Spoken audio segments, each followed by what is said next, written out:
জীবনে চলার পথে কিছুটা সত্য মেনে চলতে হবে, না হলে জীবন কখনোই সুন্দর বা সুন্দরের দিকে পৌঁছাবে না। আসসালামু আলাইকুম, welcome to my YouTube channel Suraiya Hossain. আশা করি সবাই ভালো আছেন। জীবনে চলার পথে কিছু সত্যি কথা মেনে চললে আপনার জীবন অনেক সুন্দর হবে। কাউকে বেশি গুরুত্ব দেবেন না, কাউকে বেশি আপন ভাববেন না, আর কারোর থেকে বেশি আশা করবেন না। আপনি কাউকে বেশি গুরুত্ব দিলে সে আপনাকে বুঝিয়ে দেবে আপনার মূল্য কোথায়, আর আপনার কারোর থেকে কিছু আশা করলে সে আশা ব্যর্থতা প্রমাণ করবে।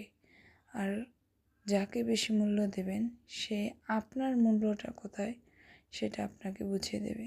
তাই জীবনে চলার পথে এই 3টি কাজ থেকে দূরে থাকাই ভালো, তাহলে জীবন সুন্দর হবে। নিজের জীবনকে সুন্দর করতে নিজেকে গুরুত্ব দিন, নিজের মতো চলুন।